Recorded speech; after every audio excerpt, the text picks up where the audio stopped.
You know what it have more babies, JD Vance, in case you're interested. And by the way, I have more children than you. Again, let me stress that is $25 minimum wage.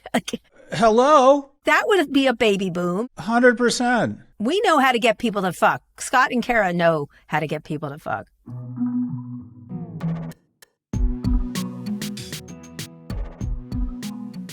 Hi, everyone. This is Pivot from New York Magazine and the Vox Media Podcast Network. I'm Kara Swisher. R.I.P. Pope Francis, who died doing what he loved best, which was calling J.D. Vance an asshole. Anyway, Scott. So last night, my kid, my 14-year-old, comes into my room in the middle of the night all upset, and he said, Dad, on my group chat, it says we're bombing the Houthis at 1900 hours. Should I be worried? Those are By the way, we're mixing jokes. Scandals here. We're mixing scandals. I'm serious. I think everybody, this is my suggestion to everybody, should you decide that there's so much ridiculously insane, deprived weirdness and competence every day that we don't know where to start. Every text message I send out now, I end with 1,700 hours cash F-15s coming into Yemen. Every message I'm putting in fake military information. Scott's referring to the second Signalgate, or probably the 10th, probably the 20th. Pete Hegseth was including his wife, his personal lawyer, friends in attacks on, I think it's Yemen, right? Was it Yemen? Whatever. Yemen, yeah. Jesus, this guy's got to lay off the whiskey. Yeah, that's who I want. That's who I want commanding my men and women in uniform. Just add to this. The Pope died. J.D. Vance visited him yesterday, and the Pope took his time to insult J.D. Vance in his Easter, essentially what J.D. Vance represented in his Easter homily, and then died soon after. But one of the third thing that just come in is Kristi Noem got her bag snatched in D.C., and it carried $3,000 in cash she had in it, which she accused the guy that she sent to the El Salvadoran prison of being in MS-13 for holding $1,500 in cash. Like, what was she doing with cash? Like, anyway, these people are just, I feel like we're in a simulation. I'm just so here for Kristi Noem. It's such a Cinemax film waiting to happen. She is Cinemax. She is. Anyway, she lost really her money. is. Sorry, Kristi. You shouldn't be carrying that much cash. Should we bring this all back to me? Do you ask me what I did this weekend? Oh, I will. Okay, what did you do this weekend? All this shit is so upsetting and boring, Kara. Let's talk about the dog. So when I moved to Florida after I lost everything in 2008 and my kid didn't get into school because it was speech delayed preschool, I'm like, that's it. We're out of here. We moved to Florida. We bid on a house, got it accepted, and then Goldman, who at that time was managing my money because they were investing in small entrepreneurs, came back and said, last year you made negative $1.5 million, so don't qualify for a mortgage. So I had to go home and tell my partner that we couldn't get this house. I couldn't close because I couldn't get a mortgage, which was really a nice conversation for me. Anyways, we ended up buying a home in Delray. We built this home, and we had to have a pool because we had young boys. And every morning on the weekends, we would get up, make breakfast, and our kids would immediately start jumping in the pool with our dog Zoe, and I would play what is my favorite album in the world. Is it my favorite album other than Damned to the Torpedoes by Tom Petty? I played Morning Phase by Beck. Have you ever listened to this album? No. Oh, it is so beautiful. It is so beautiful. It won Best Album. It was probably the biggest surprise at Best Album 12 or 14 years ago. It's an instrumental orchestral album. Don't rush me through this. I'm revealing a little bit about my soul to you. Okay, all right. So last night, I went to the Royal Albert Hall and I saw Beck play with the Royal Albert Hall Orchestra, which is one of the most talented in the world. Yeah. And me and Beata just sat there and cried for an hour and a half, remembering like our kids jumping into the pool. Such a night. Last night was literally the moment. Also, the mushroom What's gummy your stuff, favorite but song? that will be it was an hour. That will be the moment. That's like my crowning moment for London, and it was such an outstanding performance, and took us back to this really nice moment. Oh my God, music is so powerful that way. It is. Anyway, there's a lot. But in any case, you want to ask me what I did this weekend? Okay. Oh. All right. What did you do this weekend? We had Easter. We did the Easter stuff. It was fun. Yeah. Did he rise? Is he risen? He's risen. Christ has died. Christ was born. Christ has died. Christ. Wow, you're more Jewish than me right now. I'm Catholic. I'm actually Catholic, if you can believe it. You know what I'm excited for? Honestly, Conclave. Like that movie. Did you see Conclave? I don't even know what that is. It's a movie.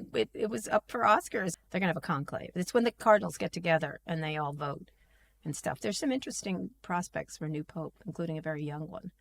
I would say I love Easter, but Easter for me is something I got to do. You know, I hide Easter eggs. Where? Don't tell me. Because I don't want anyone to know that I'm fucking a chicken. Oh, my God.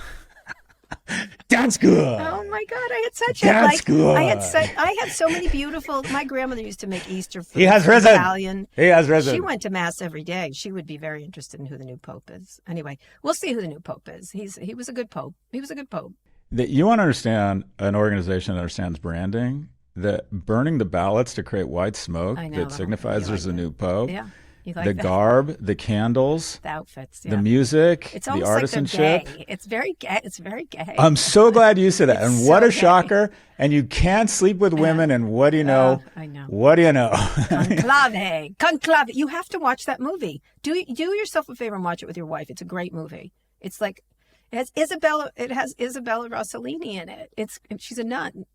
She's a nun. She's fantastic. She was up for an Oscar, I think. Anyway, word of advice to the next pope: stay away from J.D. Vance. Anyway, we have a lot to get to today, including the Supreme Court handing Trump a late-night loss. Netflix is staying strong, and market chaos, yet another Tesla setback. This company is really done for, I feel like. Signalgate, too, has dropped, as we just referenced. Defense Secretary Pete Hegseth has shared attack plans for strikes in Yemen. Yet another group signal chat, including his wife, brother, and personal lawyer. Hegseth is blaming disgruntled former employees for leaking the information about the use of his chat. They are. In fact, let me tell you, these employees aren't being quiet. One of them wrote a piece for Politico saying how much Pete Hegseth sucks. In the group there were around a dozen people from Hegseth's personal and professional circles and was named Defense Team Huddle. Hegseth created the signal group himself and conducted the chat from his private phone. It just gets worse and worse. The details shared were the same in the chat as Jeffrey Goldberg. It looks like he cut and pasted. It looks like he cut it and pasted the whole thing. And who among us has not cut and pasted more plan details in all our group chats? I mean, will he go? Because now his people are after him. His little stormtroopers are after him now. So do you think he's finished or not? Or will Trump not care? Well, I had a question for you because what I saw, I love News Not Noise with Jessica Yellen. Yeah. And she said, what's going on here is a phenomenon in journalism, and I'm curious to get your take on this, called taking out the trash. And that is when your own team turns on you and starts leaking everything, you're done. There's no way to plug the boat. Do you think that's what's going on here? Yeah. I mean, they're explicit. One of them, who is a spokesperson, John, I think it's Uliat or something like that, he wrote a whole piece saying, still saying he loves Donald Trump, blah, blah, blah, but Pete Hegseth has to go. Essentially, that's what this piece said, which was explicit. You don't often see an explicit one. Now, 4 people in this group chat dropped a dime on him. And I could tell 2 of them, 2 or 3 who were just fired by him for things he lied about. These people didn't do what he said they did. So he turned around and fucked them. And then they're like, you're not fucking us. We're fucking you. And yeah, I think and then the guy in his piece said more to come, which is like probably around his drinking or whatever. But it sounds like a fucking disaster there I don't know how Trump can save this. He's got to dump him. I think there's no question he has to dump him. But it's Trump. So any other president, absolutely, he'd be gone by yesterday. But he's thinking the Pope will give him cover, or the Pope's death will give him cover. I don't know. I just think he's done. He's done. I thought that the last one. I thought that was. You did. I thought that Waltz was going to get fired. Yeah. Trump has a different behavior system. But I wonder if at some point the Joint Chiefs go. You realize at some point people are going to question orders for fear that surface-to-air missiles are waiting for them because shit for brains over here is playing. Is next thing he's going to put it out on his Nintendo Wii what the attack plans are. I mean, at some point that's funny, not funny. That's funny. At some point, this begins to compromise the safety and security of already has. Of our men and women in uniform, if it hasn't already. It's a private phone. Who knows where he was? Like, come on. Are you kidding? Didn't he just appoint his brother to some sensitive His brother position? is in the Defense Department. Another friend of his, a personal lawyer, was on this thing. Like, I wouldn't put oh God, this whole thing is just the ice sense of it. It seems like there's a deeper story here because they were signaling it, this one person. And to use your name in public to do it, this guy is either kamikaze or knows something. Like, this is going to get worse. So they're going to find an elegant way to get him out because Trump apparently likes the way he looks. He is a handsome man. He is very handsome. In a kind of a cheesy, unctuous way, but he's a handsome. I think it's very handsome. He's a handsome man. He's very I think Trump likes his look and feel, but they're going to put someone else who's more competent in there, presumably. He says he can do 5 sets of 47 push-ups. I can do 5 of 35. He should go back to Fox News. That'd be great. That'd be terrific. Yeah. He should go back. That's where he belongs. So, speaking of which, Google and the Justice Department, speaking of people in trouble, are headed to court as we tape Monday to argue on how to remedy the company's online search monopoly. The outcome could result in Google being forced to sell off Chrome and share more data with competitors. Witnesses from Microsoft, Mozilla, Perplexity, and OpenAI are set to take the stand. Closing arguments will be on May 30th, a decision coming by August. And for once, I, quote, agree with Bill Barr, the former Attorney General, who's just a sack of shit, really. In an op-ed he wrote in the Wall Street Journal, all the solicitude we express for free markets is hollow talk without a willingness to confront bad actors that use illegal practices to squelch rivals and establish monopoly power. Well done, Bill Barr. Nobody says you're stupid. But anyway, what do you think is going to happen here? Because they also lost the advertising case, too, just last week. So this is the first case. So they're in the remedy section of it. I think they feel the wolves are circling, and it does feel real this time. It feels, while you were sleeping, we're so focused on everything else that it does feel like the momentum here is pretty staggering. I wonder if they're just so smart and they have so many connections. I wonder if they're going to do a blood offering and offer to spend something or offer a pretty big fine, like some sort of big bargain. $30 billion. No, I can't. I think it has to be a remedy. I think it has to be a spinoff. But yeah, my guess is they offer to do something prophylactically because I think they see. But what? I don't know. It has to be a spinoff. A spin of their ad group, a spin of what used to be DoubleClick. I'd like to see a spin of YouTube because I think it'd be so incredibly valuable. I think it'd be good for shareholders and be pretty clean. Yeah. They don't seem to want to spin any of them. Not Mark Zuckerberg, not Amazon, not any of them. Well, they get to share data, and it's also, it all comes back to money, Kara. This is the point it all reverse engineers to, and it's the following. Except for Zuckerberg, who I think just at this point lacks control, although maybe that's not true. The way a CEO gets compensated is the following. There is a subcommittee of the board called the Compensation Committee, and basically they're there to approve, to make sure that we have enough options in a private company for new hires, and also to deal with the hardest part, and that is CEO's compensation. And we hire Towers Perrin, and we pay them $200,000 or $300,000 because we don't like to do any actual work ourselves. And they come in and they say, okay, New York Times company, you're a $5 billion revenue company in a media space. 50% is the exact median of CEOs of media companies making $5 billion. And this is what happens. You say, well, Janet Robinson's doing her level best. We'll pay her at 60% because it feels weird psychologically to pay someone average. But keep in mind, this is the average of CEOs at $5 billion media companies. So you pay them, generally speaking, 60%. But what that means is when you're paying everyone 20% more than the median, it means every 3.5 years, the compensation is doubling. Yeah. And what that means is in 40 years, we've gone from CEOs making 30 times average worker salaries to 300 or 400. Now, essentially what happens is that metric, that scale you get is based on the size of the company. Yeah, so they get paid So more. when the Bank of America CEO says, I want to make more money, even if he's making shitty acquisitions that may not pay off in the long term, right, his compensation goes up based on the size of the company. So there's this disincentive, or you're de-incentivized a little bit from shareholder value, although you have options. But everybody wants to sit on the iron throne of all 7 realms versus Westeros. And this is why I have always highlighted Jeff Rebukes. He sold the magazine group about 2 years ago before magazines went into decline. Yeah, he sold. the right time. He sold the cable companies before the plummet in cable companies. He sold Time Warner about 5 years before it went into structural decline, because he said, my job is to get shareholders as much money as possible, even if it means putting myself out of a job. So do you imagine they would offer this? I don't think they will. I don't think it's just because of money. I think they just don't. They're hoping to play the long game here and just delay and obfuscate and delay. When in fact they should have done it. So should Mark. They should spin off YouTube. It would be a very successful company. They should and give Google, give Alphabet, whatever they want to call it. They need to spin this thing off. They need to just take their lumps and do it, because they clearly use data and other advantages here to dominate the market. And again, if Bill Barr and Kara Swisher are in agreement, it is a real moment in time, I think. And real Republicans don't like this stuff, right? The question is Trump going to throw them some sort of lifeline here? Although I'm not quite sure what he can do, because in the advertising case in Virginia, there's states attorneys general. But the White House looks like it's continuing with Pam Bondi, and I'm saying the White House and Pam Bondi because there is no independence between the Justice Department and the White House anymore. So we'll see. And give me one quick prediction.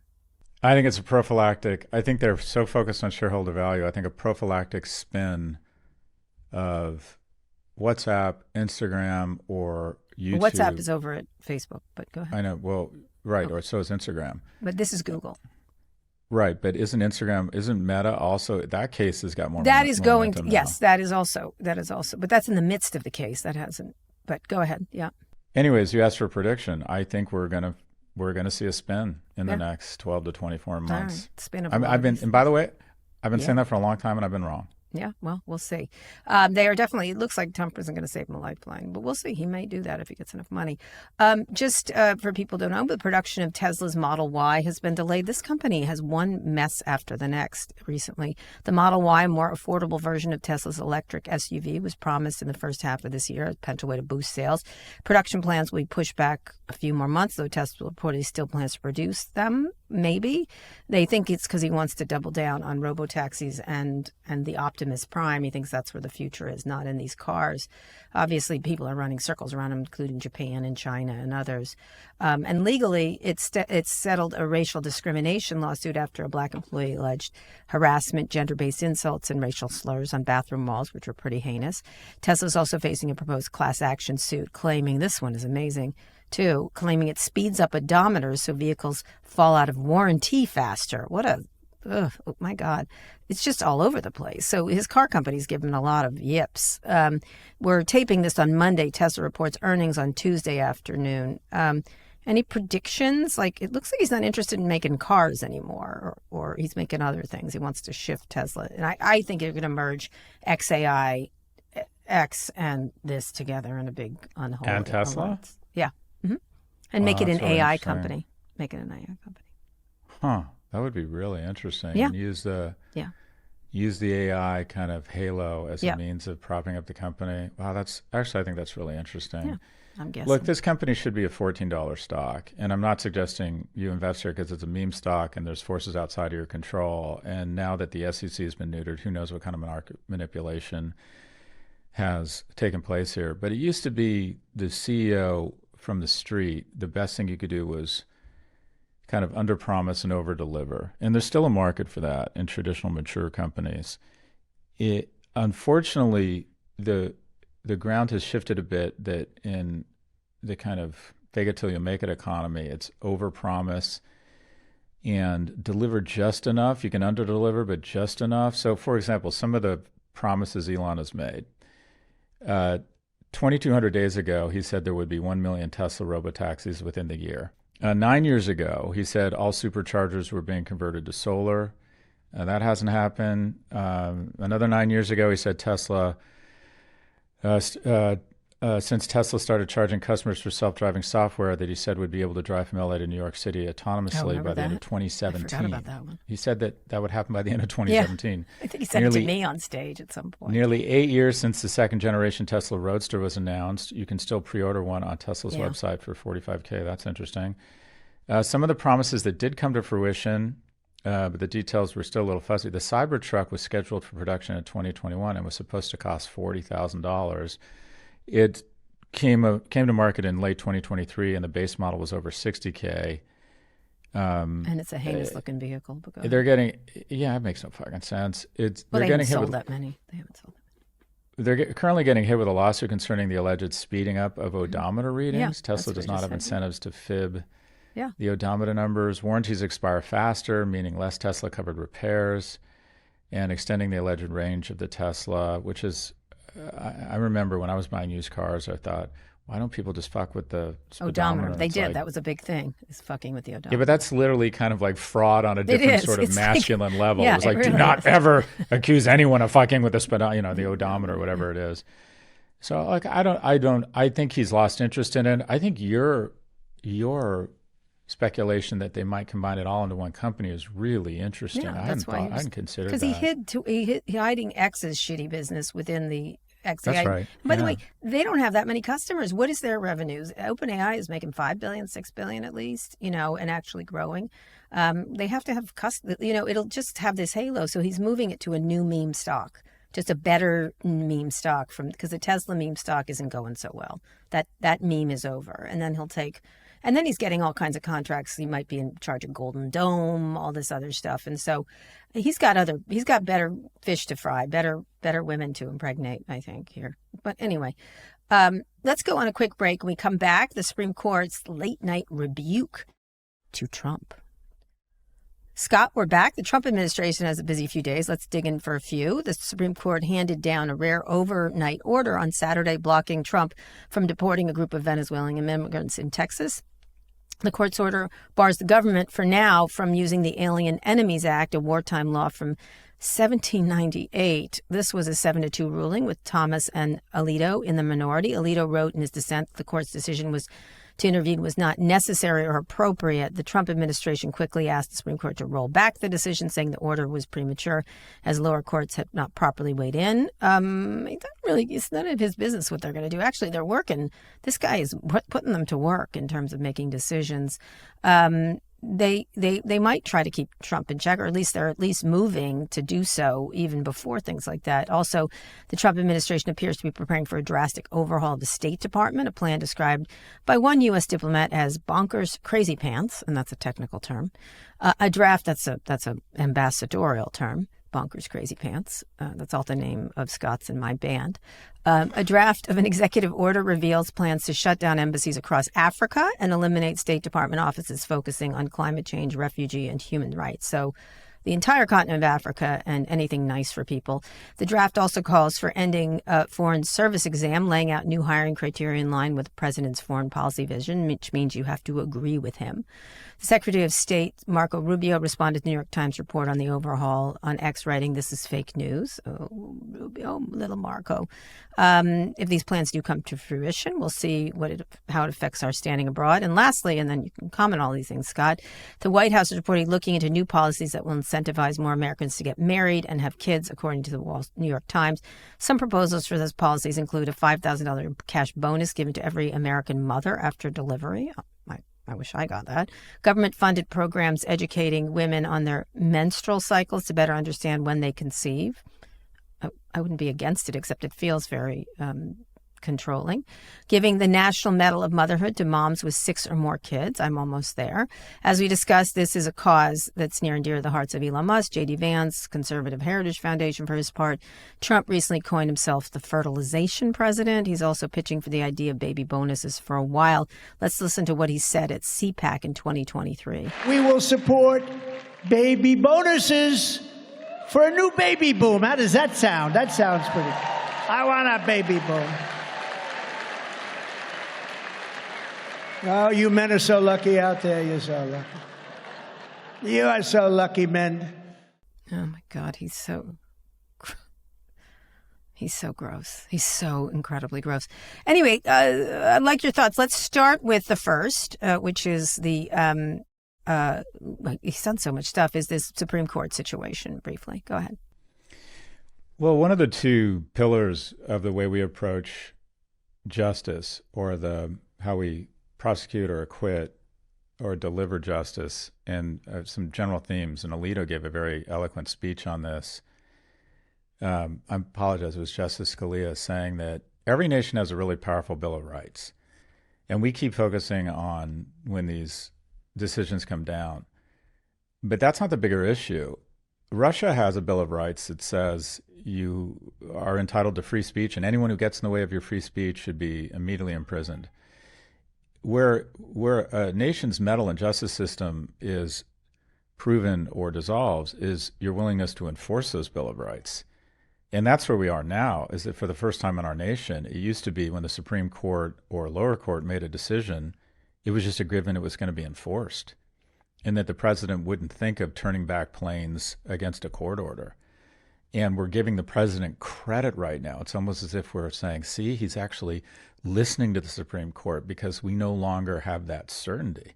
To me, that's really scary. The other thing is, generally speaking, we have decided with our justice system that it is worth the trade-off, and there's always a trade-off, to have some people who are guilty be free, OJ, versus imprisoning innocent people. Right. And Joe I want to Rogan be just clear. said this yesterday, but go ahead. Who did? Joe Rogan. And he likes due really? process. Yes, he did. He said it's better Well, than good for have him. 100 people that are guilty get off if one innocent person gets convicted. I think that was his.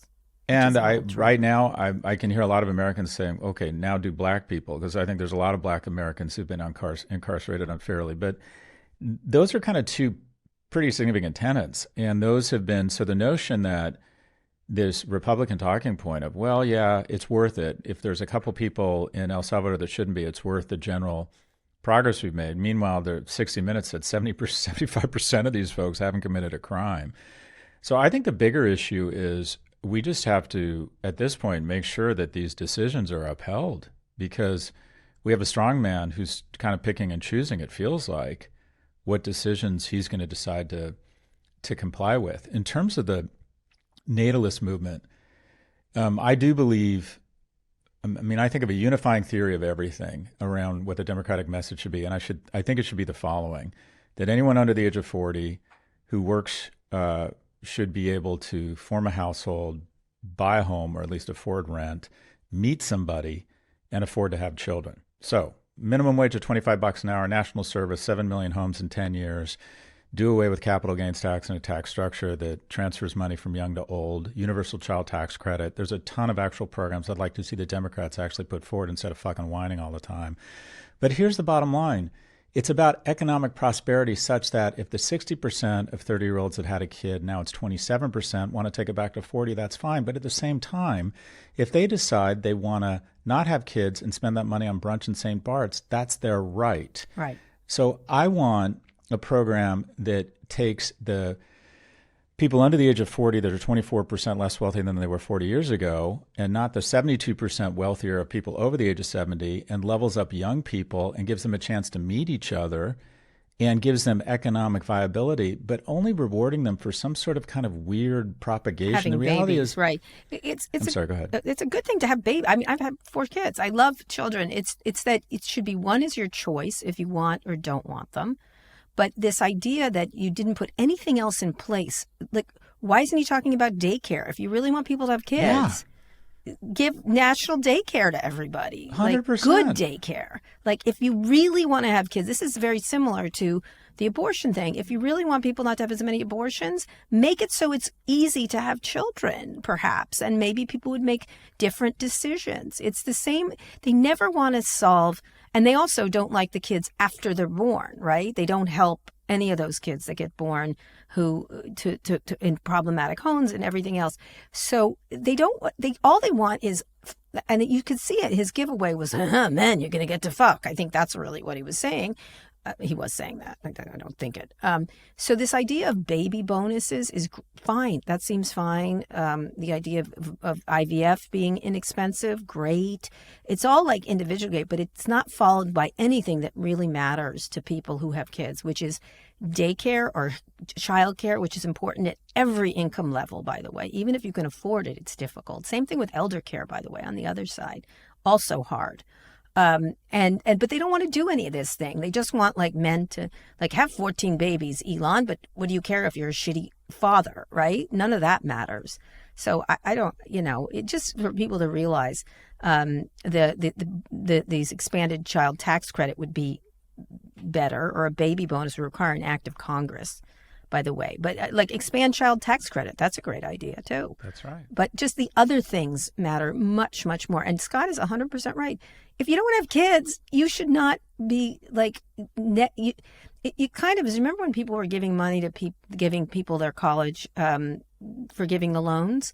Right. Why does people who have babies get it and people that don't get it? There's that That's moment, exactly right? Right? Like, why do they get money?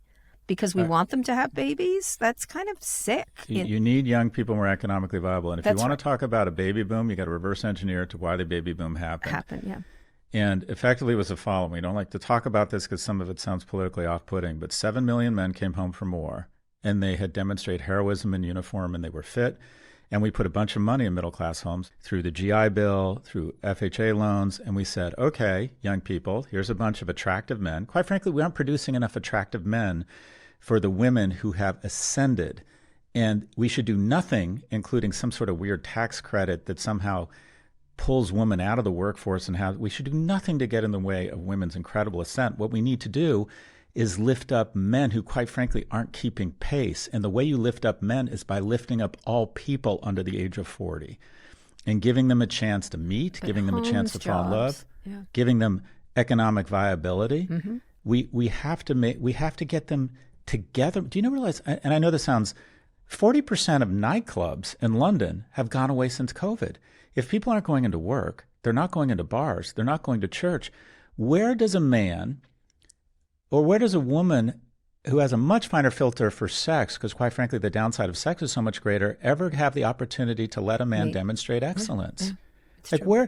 If you talk to people who've been married longer than 30 years, 75% of them say that one was much more interested in the other in the beginning, and it was always the man that was more interested. Women are just more choosy for very strong instinctual and biological reasons.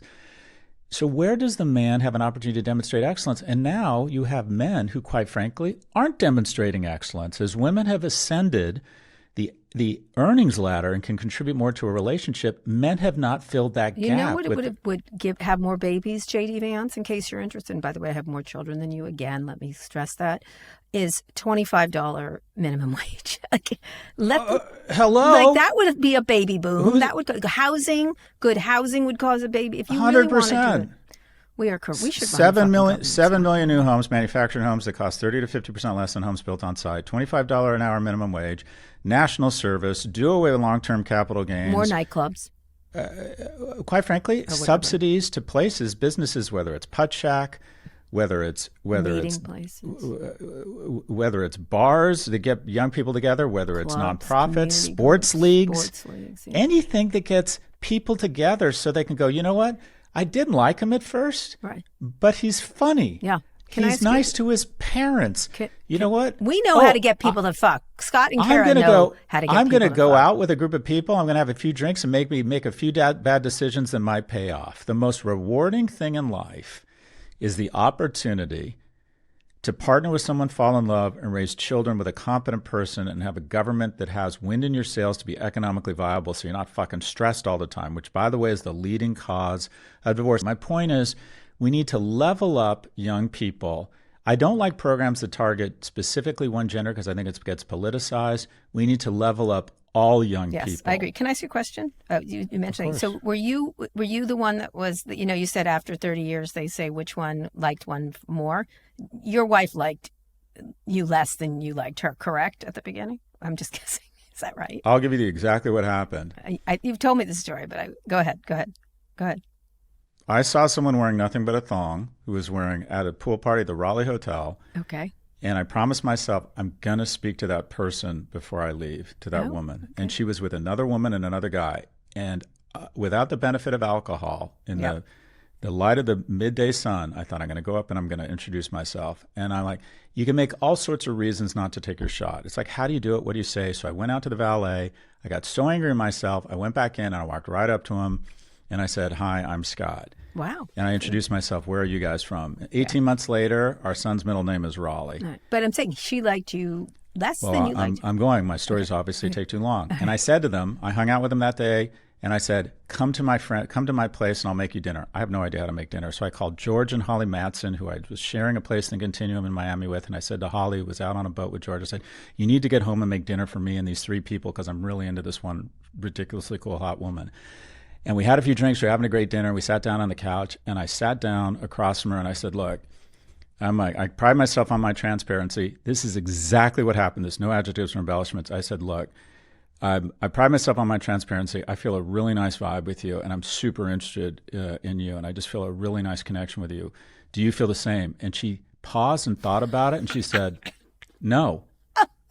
And the worst part was the pause so she could think about it. No.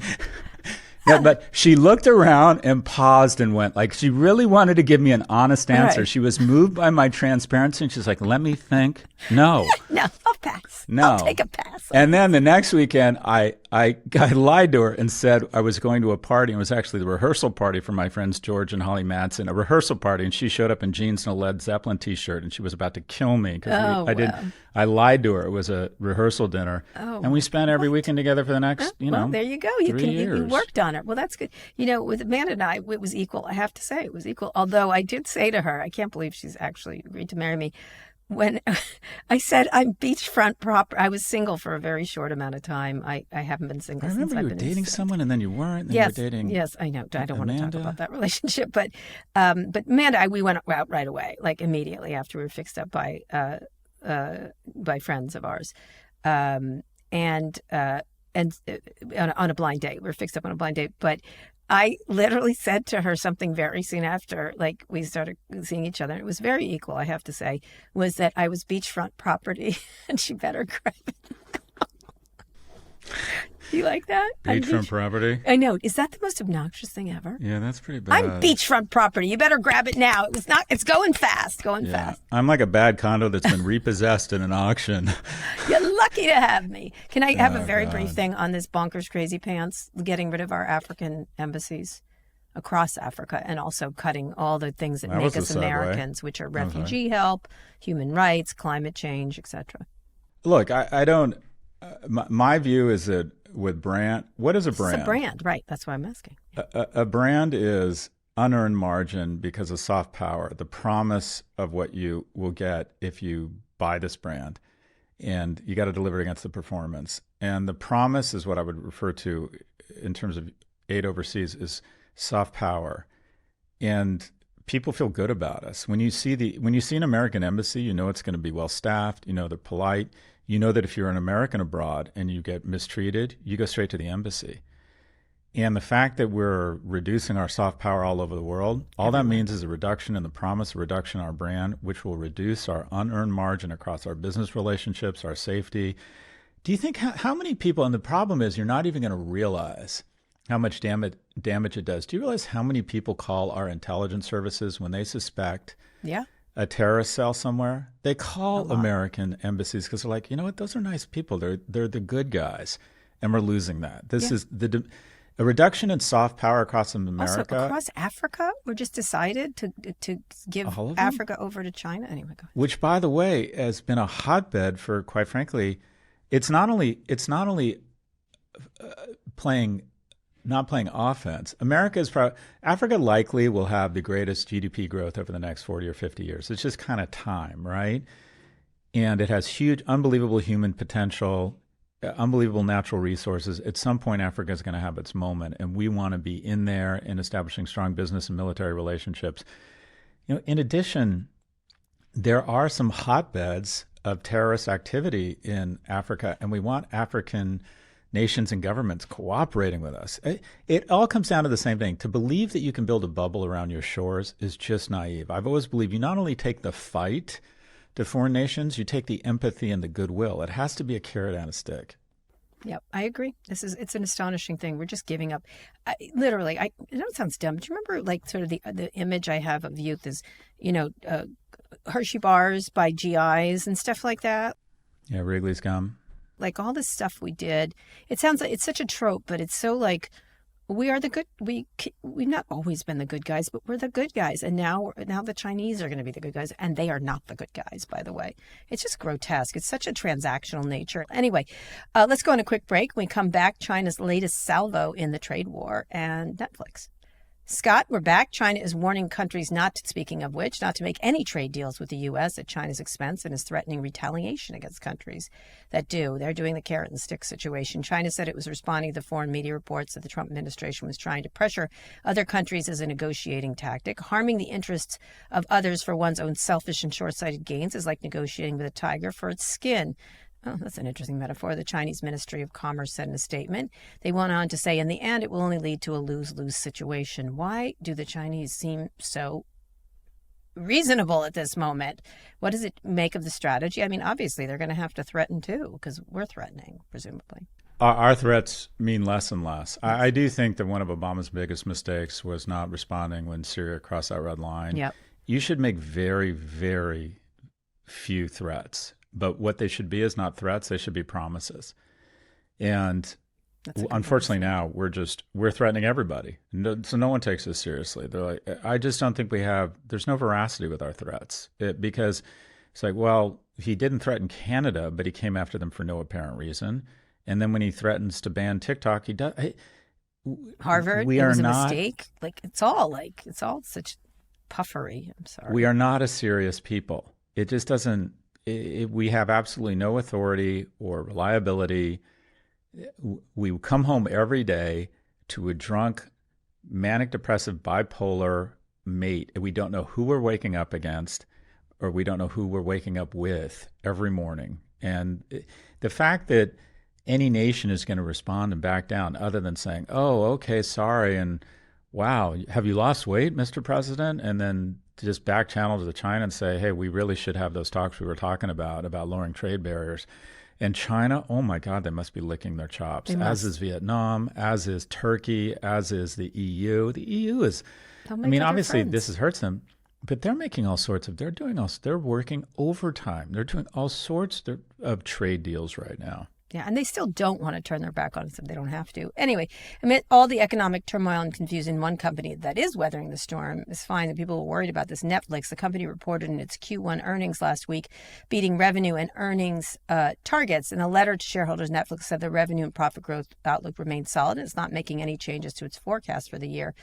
Look, this is the one company that stays going even despite the volatility, because it requires, I would imagine, they make a lot of films elsewhere, but a lot of their stuff is sort of tariff protected in a weird way, correct? Yeah, I don't see how it's subject. I mean, eventually it'll impact them, but this is arguably, we always say this about a lot of companies, but one of the best managed companies in the world, but arguably the best pivot in the world. They were sending out DVDs. Yeah. A real insight was the real insight was the best broadband in the world is the U.S. postal system. That rather than trying to send a movie over pipes, send it in the mail. And then when the pipes caught up to the mail, they said, we're pivoting. And that was the ultimate pivot, and it worked.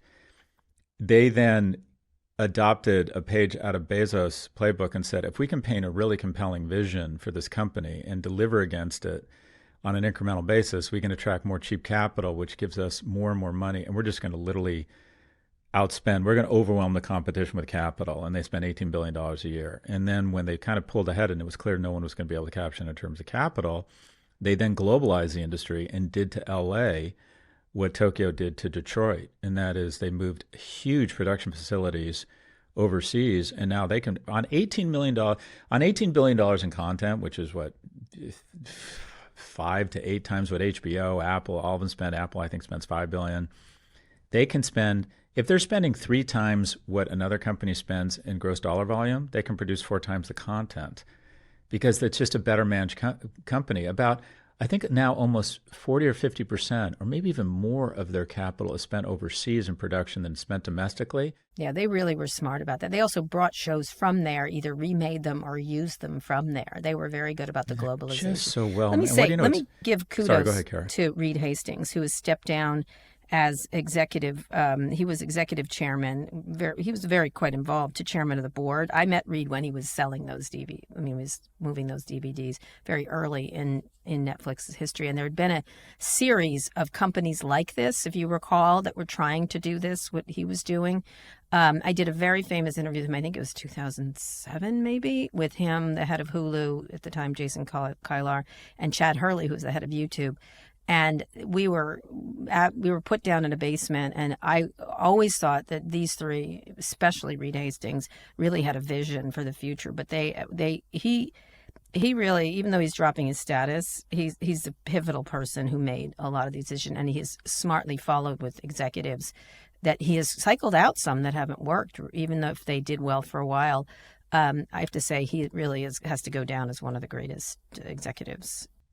Agreed, but I mean, and kudos to Reed, he brought in Ted Sarandos, and Ted, whose job as a young man, he ran 6 or 8 video rental stores. I mean, the guy just has a feel for content, and they now are leveraging their platform. They're going into video games, they're going into sports, they're going into, this is the scary one, they're going into podcasting. The really interesting thing would be the Clash of the Titans, the celebrity death match would be if Alphabet spun YouTube. YouTube, I mean, the war between Netflix and HBO and Disney, Not really the war. It's not, that's not the war. That's over. The war, if there is one, is between Netflix and YouTube. That's why they should spin it off. By the way, YouTube happens to be bigger, by the way. Anyway, you're right. And who would be the CEO of that? I mean, they would try to get Sarandos, obviously, right? They try to grab him, but... Of YouTube? Yeah. Oh, I think Neil Mohan's done an incredible job. I'm just wondering if they would go, but that would be great. He has, and before that, another person who I had great regard for, Susan Wojcicki, who died, also did a great job there while she was running it. And she was one of the very earliest, in fact, one of the earliest Google executives. They started Google in her garage. So yeah, you're right. YouTube versus Netflix is the story. It's really the story. Anyway, all right, Scott, one more quick break. We'll be back for wins and fails. Okay, Scott, let's hear some wins and fails. Why don't you go first this week?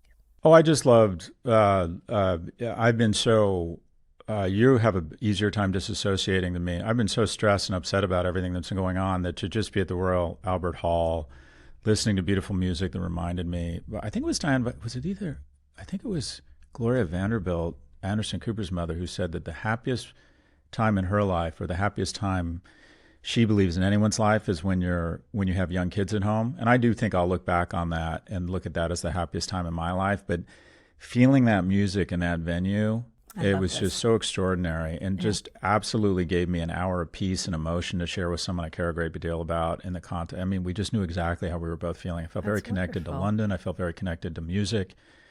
And it was just a nice hour of respite. Does anything else remind you of that? Like Saul was wearing a shirt that Louis used to wear this weekend, and that gave me the chills in a good way. Does anything else, just music, brings you back? You know what is incredible is a woman who used to work with me at L2. I don't think I'm speaking out of school. I won't say her name, but she just took on a strategy role at Apple's, and she's overseeing memories. Mm-hmm. You know that? Yeah. Do you have those things that pop up? Yeah, I love them. Oh my gosh, that as you know, I'm fascinated with death. I'm just going to play that shit over and over and live my life again. That does, music does, seeing certain people does. I mean, and the piece of advice I would give to anyone, especially men who have a tough time with this, I've said this, from the age of 29 to 45, I didn't cry. I didn't cry when I got divorced. I didn't cry when my mom died. I just kind of forgot how. And it is a real gift and a practice, an effort to really lean into your emotions. If you hear something funny, force yourself. This is one of the things I really like about you. You laugh out loud. You have a wonderful laugh, and it's infectious. Yeah. And it gives everyone else permission to laugh, and it just makes everything a little lighter. If something upsets you or it moves you sentimentally, let yourself weep, let yourself cry, because it informs what's important to you. When you see a piece of art or a piece of creative that inspires you, sometimes I even rewind it 15 or 30 seconds and say, wow, this is such a wonderful scene. I want to watch it, or I listen to music. Really lean into your emotions, because our advantage as a species. You're a crier now. You really are. Oh, I cry at the drop of a hat. You really do. I'm scared to watch certain movies with you, honestly. And it's one of the things I like. I like the messy part of myself. Yeah. My kids see me cry all the time. Fail. Excuse me, your fail. Don't rush me through my personal parables as as I open myself to you and you jab.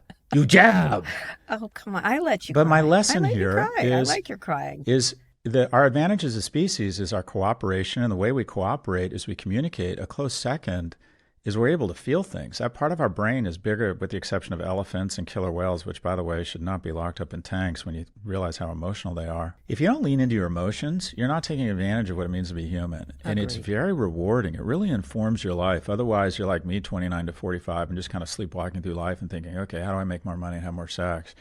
Which was, as an empty, meaningless experience goes, a pretty good empty, meaningless experience, but this is better. Anyways, my win is the Royal I like Albert crying Hall. Scott. It's one of my favorite Scotts. Weeping Scott. My win is the Royal Albert Hall and Beck and listening to Morning Phase and thinking about my boys.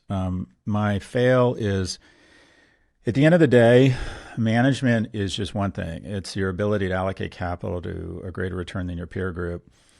And the cruel truth of capitalism is every organization has a finite or scarce amount of resources. So Tim Cook's job is just to allocate capital more efficiently than the CEO of Meta or Samsung. And the president has more capital to allocate than anyone in history. And the best allocation of capital, and we talked about this, is the investment in our universities. And probably the greatest innovation in history was our race to split the atom.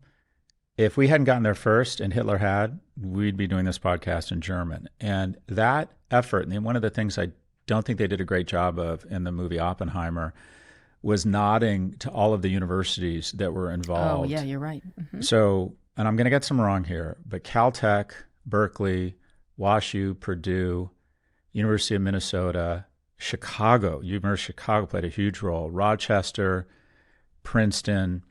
All of these universities were working on different things, from the effects of radiation to the risk of us lighting the atmosphere on fire. And these individuals who had this incredible, esoteric, generic, ridiculously mile deep and a centimeter wide expertise in something, were all coordinated by the Army and the government to try and figure out a way to get there first to literally save the world. That has happened every day since then and has given us unbelievable return on investment. And it's not only capital through investments in our great universities, but it's the ability to attract the best human capital that know how to deploy this capital because they're so brilliant. And when you start sending out errant emails, which, by the way, are not legal, telling people, graduate students, to self-deport. Let me give you a basic rundown on who our students are in our universities. The undergrads at our elite universities are a mix of rich kids and freakishly remarkable Americans, and then a combination of the two from foreign countries. At business school, I won't speak for other graduate schools, the MBAs are the following. The Americans at business schools are what I affectionately call the elite and the aimless. They're good, smart kids who hated their first job, don't know what the fuck to do with their lives, so they go back to business school to try and figure it out. There's nothing wrong with that. I was one of those people. And then the foreign students are the richest kids from Paraguay, whose dad owns the licensing agreement from L'Oreal, and the ultimate luxury brand is to send their kid to NYU or to Stanford. And by the way, those are the kids you want to party with because they're rich kids and they love to party, and also they're going to be running their country at some point. And then there's the PhD students. The PhD students, we don't cash their check for $72,000. We pay them, and they come here and take on a very narrow topic, and they're so good at what they do that they teach students, and then they go on to do nothing but focus on a tiny part of the world and decide, I am going to know more about this tiny part of the world than anyone in the world. Arguably the most impressive cohort in America is our PhD students. We get the Tom Bradys of every nation who decides, I'm super into liquid particle propulsion dynamics, and I'm going to go to the University of Wisconsin at Madison and devote my life to it. We find these people that have done nothing but go so fucking deep around this specific topic that they know more about it than anyone in the world. And yet we've decided we want to scare these people from coming here. One person has decided this. We elected this guy, but yeah. We did. It's as if we're a team and we get the number one draft choices from everywhere. And then Tom Brady shows up and we said, Tom, I hate to say this, but there's a chance he might show up one day and ICE might be there and ruin you and your family's life for no goddamn good reason. Yep. We are scaring away finest. One of our core competences, our core advantages globally is not only the fact that we allocate capital to this university, but we attract the finest human capital to allocate this capital, resulting in unbelievable innovation that has driven prosperity, that has driven unearned margin. Excellent fail. It's a fail. So my fail is an unnecessary turning away of the strongest human capital in the world, and that is our amazing.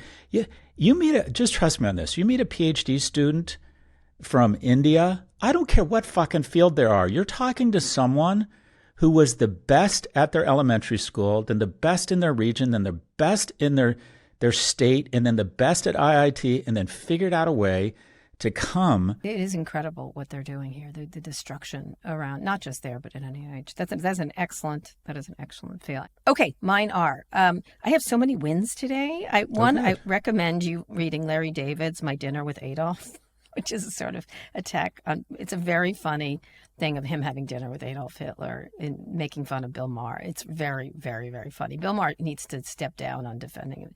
Nobody thinks you shouldn't have had dinner with him, Bill. You're moving into Gayle King territory here of defensiveness. But it's really funny, Larry David's little essay in the New York Times. And I love Larry David so much. My other win is, more seriously, is Alaska Senator Lisa Murkowski, one of the few Republicans criticizing Trump. She admitted last week she was afraid and fears retaliation, but she's doubling down and being sort of a leader in that way. And she won. She won despite an attack by Trump in the last election, so she's safer than most people at this moment in time. But good for her for doing that. And I think it's infectious, just like Scott was just talking about at universities. When Harvard did it, then MIT did it, then others did it. Now Columbia looks like it might be finding its spine at some point. So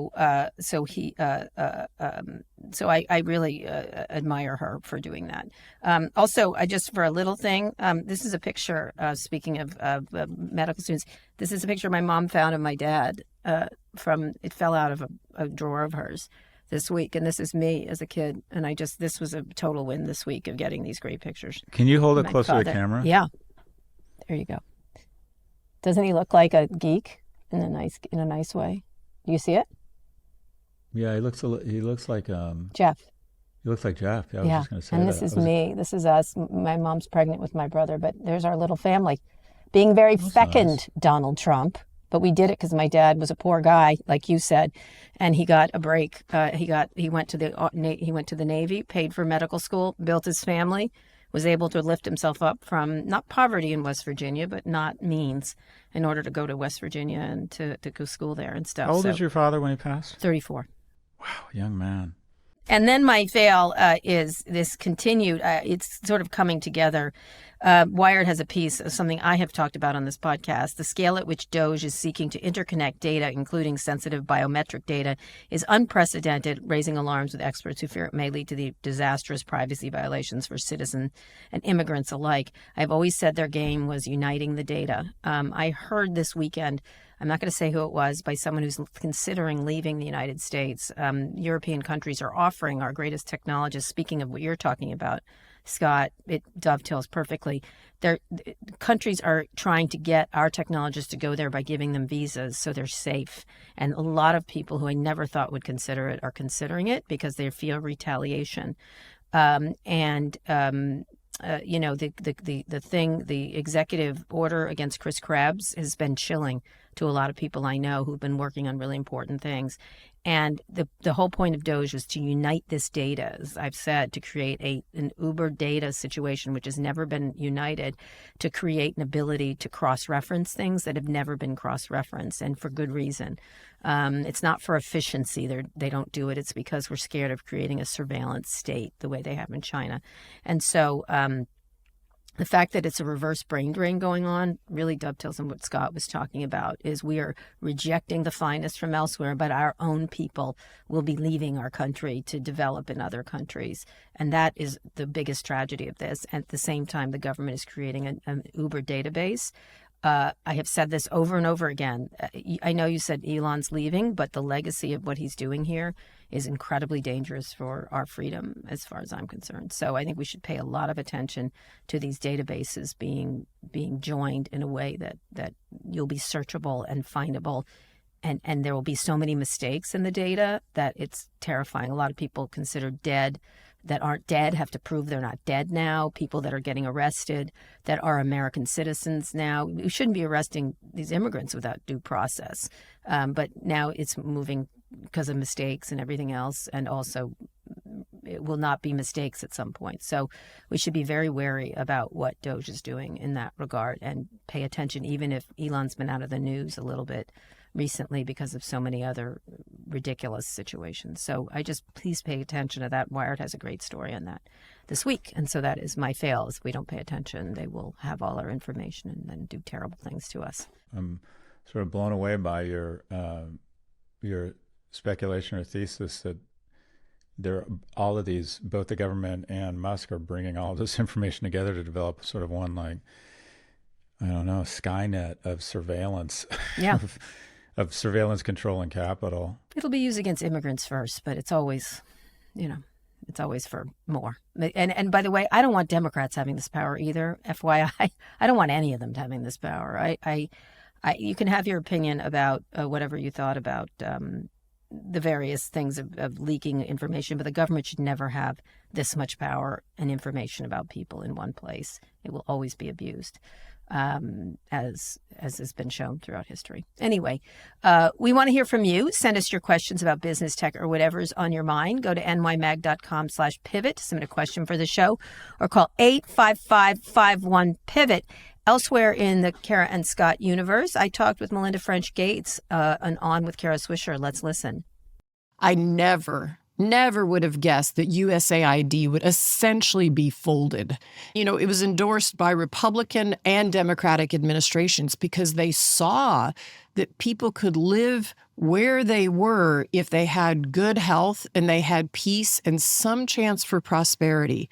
And so to see that, 16 million women won't have access to maternal health services because of that pullback, how does that make us look better? How does that help us with peace?